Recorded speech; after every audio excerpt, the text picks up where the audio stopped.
승리하셨습니다. 할렐루야. 우리 옆에 사람들한테 인사하겠습니다. 보라, 새 것이 되었도다. 보라, 새 것이 되었도다. 네. 여러분, 이 교회에 주신 비전 말씀대로 보라, 새 것이 되었도다. 이 말씀을 통하여서 우리는 이 말씀의 의미를 하나씩 공부하고 있습니다. 새로운 피조물에 대해서 그리스도 안에서. 오늘은 하나님 말씀대로 그럼 누가 새로운 피조물이 될 것인가, 이 주제로 말씀을 나누기로 원합니다. 오늘 하나님의 말씀 계속해서 고린도 후서 5장 17절 말씀입니다. 우리 다 같이 합독하시겠습니다. 시작. 그런즉 누구든지 그리스도 안에 있으면 새로운 피조물이라. 이전 것은 지나갔으니 보라, 새 것이 되었도다. 아멘. 그런즉 누구든지 그리스도 안에 있으면 새로운 피조물이라. 이전 것은 지나갔으니 보라, 새 것이 되었도다. 여러분, 새 것이 됐다는 것은 참 좋은 겁니다. 참 행복한 것입니다.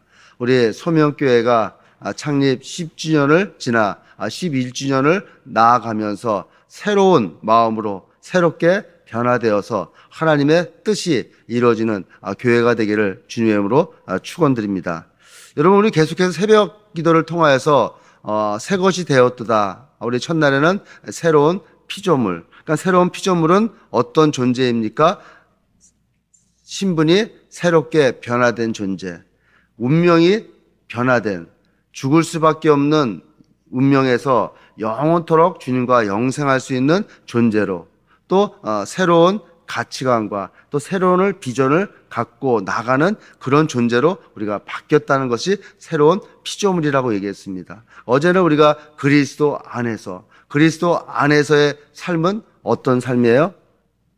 내 삶의 주인이 바뀌어진, 또 그러므로 말미암아 우리의 삶에 많은 열매들이 맺어지는 그런 삶을 그리스도 안에서의 삶이다라고 말합니다. 그럼 오늘 말씀을 통하여서 그럼 누가 새로운 피조물이 될 것인가? 어떤 사람이 새로운 피조물이 될 것인가에 대해서 우리 말씀을 나누고자 합니다. 사도 바울은 그리스도를 믿음으로 구원을 얻고 새로운 삶을 살아가는 성도들을 새로운 피조물이다라고 말합니다. 여러분, 예수 그리스도 안에 있는 그런 것은 이 공간의 의미가 아니라 존재의 의미인 것이에요. 우리가 어떻게 살아나갈 것인가는 내 존재가 어떤 존재인가를 깨닫고 나아갈 때 우리는 온전히 살아갈 수가 있는 것입니다. 그리고 이 새로운 이 피조물이라는 이 원어의 의미는 새롭다, 또 새 것이다라는 새로움과 피조물은 창조되었다는, 그래서 이 말의 의미는 새롭게 창조된 사람들, 새롭게 창조되어서 새로운 삶을 시작하는 이런 의미를 갖고 있는 거예요. 그러니까 우리는 뭐예요? 날마다 새로운 피조물이 되어야 되는 것은 날마다 새롭게 재창조되는 것이죠. 여러분, 어제의 일은 어제로 끝나고 오늘은 내일을, 미래를 나아가는 그 첫 발음이라고, 항상 새롭게 바라보는 그 미래를 바라보고 사는 사람들은 행복한 거예요. 또 그런 사람들은 희망이 있는 거예요. 그런 사람은 하나님이 기뻐하시는 삶을 살아갈 수가 있는 것이죠. 내일도 오늘과 똑같고 모레도 오늘과 똑같고, 이것은 뭐예요? 새로운 것을 맞이하는 그런 마음이 없다는 것이죠. 새로운 피조물, 새롭게 창조되어서 새로운 삶을 시작하는 그런 마음으로 살아나갈 때 우리는 기쁨과 소망과 희망이 있는 것입니다. 여러분, 소망이 없는 사람은, 희망이 없는 사람들은 삶의 열매가 맺어지지가 않아요. 희망이 있을 때 우리는 살 의욕이 있는 것입니다. 그리고 이 새로운 피조물은 예수 그리스도를 주로 고백하는 바로 우리 자신들인 거예요. 여러분들 예수님 믿으시죠? 예수님을 나의 주님으로 고백하시죠? 그런 우리들이 바로 새로운 피조물이라는 것이죠. 그러면 새로운 피조물이 의미하는 바는 무엇일까요? 또한 누가 새로운 피조물에 해당되는지 우리는 올바로 알고 나아가야지 올 한 해 우리 교회에 주신, 또 우리 삶에 주신 하나님의 비전을 이뤄나갈 줄로 믿습니다. 그럼 과연 누가 새로운 피조물일까요? 어저께 말씀드린 것처럼 그리스도 안에 있는 자가 바로 새로운 피조물이라고 말하고 있습니다. 예수님이 이 땅에 오셔서 예수님의 사역을, 예수님의 그 모든 것을 깨닫고 예수님의 종이 되어서 이방인들에게 복음을 전했던 이 사도 바울은 서신서에서 무려 164회에 걸쳐서 그리스도 안에서 이야기합니다. 그러니까 그리스도 안에서, 즉 예수님과 신비한 연합, 어저께도 말씀드렸지만 예수님과 연합됐다. 이 아기오플로 붙여서 딱 붙어 나아간다. 이런 의미를 가지고 있는 이 그리스도 안에서를 이야기하는 것은 그리스도 안에서만이 모든 것을 행할 수 있기 때문에 그런 것입니다. 여러분, 구약 성경에서 보면은 하나님이 말씀하시되, 하나님 말씀이 가라사대, 하나님이 이르시되, 그러니까 하나님 말씀이 이르시되, 하나님 말씀대로 하나님의 말씀에 의해서 모든 것이 이루어졌다면 신약에 와 있는 우리 신약에 사는 성도들은 그리스도 안에서 모든 것이 이루어지는 것입니다. 여러분, 이 그리스도 안이라는 말은 공간적인 의미가 아니라 존재의 의미인 것이에요. doing의 의미가 아니라 being의 의미예요. 어떤 노력을 해서 어떤 것을 해서 이루어지는 것이 아니라 내 자체가 바로 존재 자체가 그리스도 안에 소속되어 있는 거예요. 어저께도 말씀드린 것처럼 거듭나야 된다는 거야. 물과 성령으로 거듭나야지만이 우리는 그 존재 안에, 그리스도의 그 정체성 안에 머물 수가 있다는 것이죠. 그럼 왜요? 왜 그리스도 안에 있어야지 새로운 피조물이 됐을까요?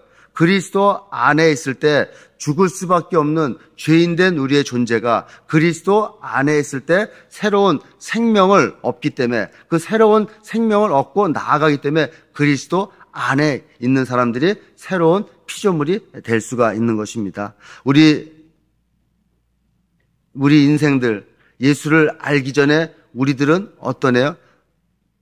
죄를 짓고 그 죄 가운데 살아가는 아담의 그 피를 이어받은 아담의 후손들이기 때문에 우리는 죄악 가운데 살 수밖에 없다는 것이죠. 그래서 그 둘째 아담으로 오신 예수 그리스도를 믿고 나아갈 때, 그 안에 있을 때 죄악된 우리의 모든 것들이 다시 새로운 생명으로 밝아오기 때문에 그런 것입니다. 여러분, 올 2023년도에는 그리스도 안에서 새로운 피조물로서 하나님이 주시는 그 축복, 하나님이 주신 그 은혜를 누리며 살아나가는 우리 소명교회 한 분 한 분 되기를 주님으로 축복드리겠습니다.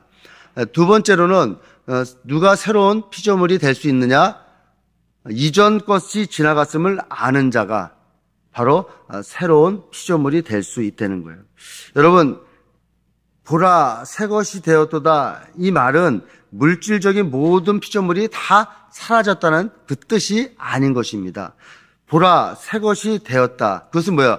이전 것이 지나갔음을 알고 깨달는 자를 바로 말하는 거예요. 그래서 이전 거라 말하는 것은 이 의미가 옛날의 것, 낡은 것, 이 세상적인 가치를 가지고 있는 이것을 말합니다. 그래서 고린도후서 5장 16절의 말씀에 보면은, 그러므로 우리가 이제부터는 어떤 사람도 육신을 따라 알지 아니하노니 비록 우리가 그리스도를 육신을 따라 알았으나 이제부터는 그같이 알지 아니하노라. 여러분, 이 말의 뜻은 어떤 뜻이냐면 육신에 따라 알았다. 이것은 뭐예요? 세상적인 가치관으로 예수 그리스도를 알았다는 거예요. 여러분, 예수님이 이 땅에 오셔서 공생의 그 사역을 다 하시고 승천하셨을 때 많은 제자들이, 또 많은 사도들이 예수 그리스도의 복음을 증거했습니다. 근데 사람들은 이 예수 그리스도를 하나님이심을, 초대 사도들은 그것을 깨닫고 그를 봤지만 시간이 지날수록 그들의 마음가짐은 어떻게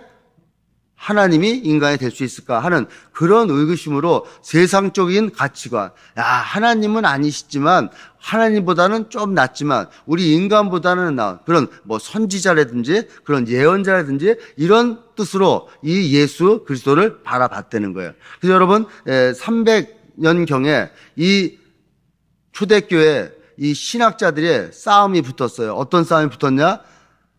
예수 그리스도는 피조물로서 하나님보다는 못하지만 인간보다는 나은, 인간보다 가장 좋은, 가장 크게 가장 하나님과 가깝게 창조된 사람이다 라는 그런 신학의 부류들과, 또 아니다, 예수 그리스도는 하나님이시고 예수 그리스도는 하나님이신 그분이 인간으로 오신 그분이다라는 이 두 가지의 학설로 싸우게 됩니다. 이것이 뭐예요?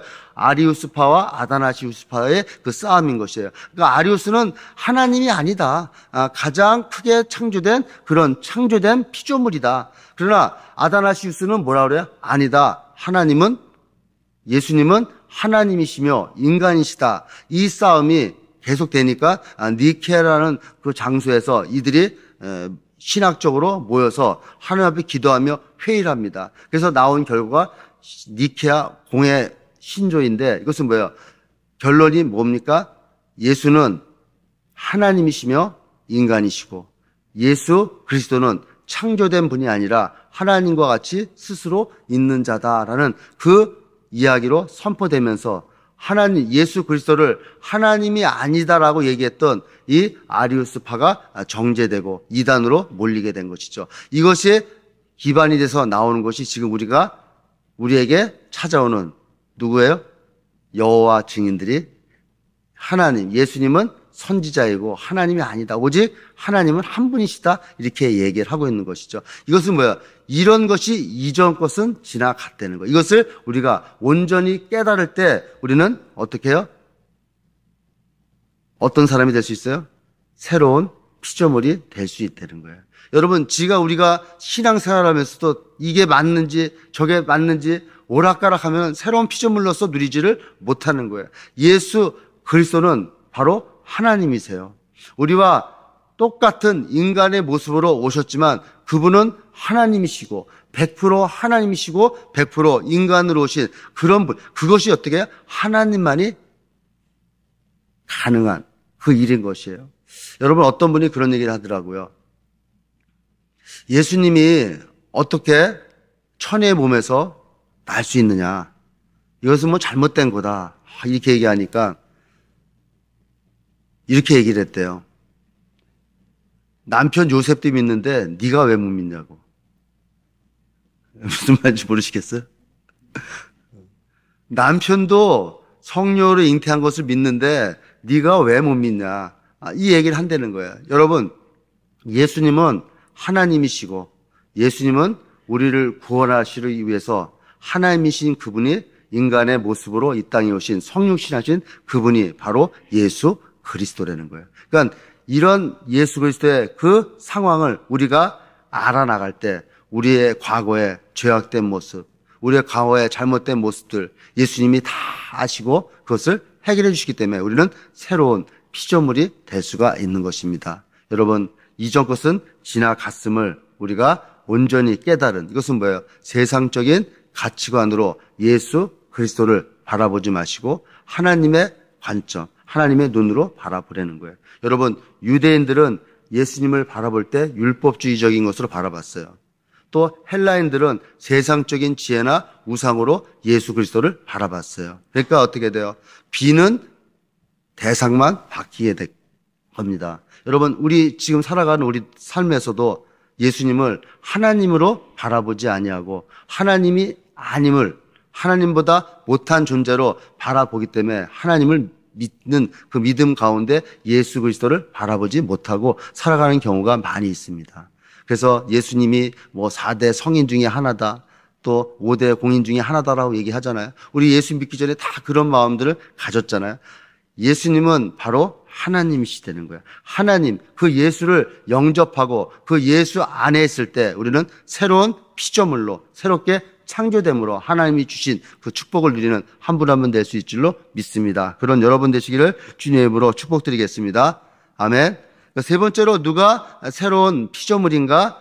날마다 새로워지는 자예요. 날마다 새로워지는 자. 고린도서 4장 16절에 보면은, 고린도전서 4장 16절에 보면은, 그러므로 우리가 낙심하지 아니하노니 우리의 겉사람은 낡아지나 우리의 속사람은 날로 새로워지도다라고 새로운 피조물의 상태를 보여주고 있습니다. 여기서 바울은 우리의 육신을 겉사람, 우리의 속에 있는 이 영을 속사람이라고 얘기하는 거예요. 여러분, 우리가 시간이 지날수록 우리의 겉모습은 후패해져 갑니다. 겉모습은 점점 늙어져 가죠. 그러나 이 후패해져 가는 이 겉의 모습이 아니라 이 안에 있는 영의 모습은 날로 새로워진다는 거예요. 여러분, 겉이 후패해지고 늙어지는 갈수록 이 속 마음도 늙어진다면 그것은 새롭게 된 새로운 피조물이 될 수가 없다는 거예요. 여러분, 우리 마음은 항상 새로워져야 되는 거예요. 항상 새롭게 태어나야 되는 거예요. 그래서 꽃을 보면은 아름답다 이런 마음이 들어야 되고, 또 이렇게 비가 오고 탁 하면 커피 한 잔에 탁 낭만을 좀 나눠야겠다 이런 마음을 갖는 이 마음이 뭐예요? 내 영이 점점 새로워진다는 것이죠. 그러니까 뭐예요? 새롭다라는 것은 반복되는, 또 하나님의 은혜로 이루어지는. 그래서 새롭도다라는 말은 뭐예요? 수동태예요. 그러니까 계속 이루어지는. 그러니까 내가 이것이 나타나는 것이 아니라, 내 힘이 아니라 그리스도의 은혜 안에서 새롭게 계속 성장되어 나가는 것을 보여주는 것이 바로 새로워지도다라는 의미인 것입니다. 여러분, 새로운 피조물이라는 것은 시간이 갈수록 시간의 흐름에 따라 계속 새롭게 변화되는 거예요. 시간이 지날수록 우리 육신은 다 허물어져 가지만, 이 영은 점점 새로워진다는 것이죠. 그래서 성경은 뭐라 그럽니까? 우리 겉사람을 이 세상의 장막에 비유하고 이 속사람을 하나님이 지으신 하늘나라의 장막을 얘기하고 있잖아요. 우리 육신은 강건해야 100살, 120년은 다 후패해집니다. 그러나 우리 영은 영원토록 하나님과 함께하기 때문에 우리 영은 날마다 새로워진다는 거예요. 그래서 어떤 힘으로? 내 힘으로 할 수 없다는 것이죠. 그리스도의 은혜로, 하나님이 주시는 그 은혜로 말미암아 끊임없이 질적으로 새로워지는 사람이 바로 새로운 피조물이 될 수가 있는 것입니다. 우리 소명교회 성도님들은 날마다 새로워지려면 어떻게 돼요? 성령의 충만함을 받으셔야 돼요. 성령의 충만을 받는 것은 어느 날 하루 받는 그것이 아니라 날마다 내려지는 그 이슬의 은혜처럼 하나님의 말씀과 하나님을 바라보는 기도로서 우리는 새로워질 수가 있다는 거예요. 오직 생명의 주인 되시는 그리스도 안에만 있을 때 우리는 새로운 피조물이 될 수가 있습니다. 이전 것은 지나갔음을 깨달는 자들이 새로운 피조물이 될 수 있습니다. 날마다 새로워지고자 하는 그런 마음을 갖고 살아나가는 사람들만이 새로운 피조물이 될 수가 있는 것입니다. 우리 소명교회 사랑하는 성도 여러분들은 2023년도에 새로운 피조물이 되셔서 하나님이 주시는 그 축복을 누리며 살아가는 한 분 한 분 되시기를 예수님으로 축복드리겠습니다. 기도하겠습니다.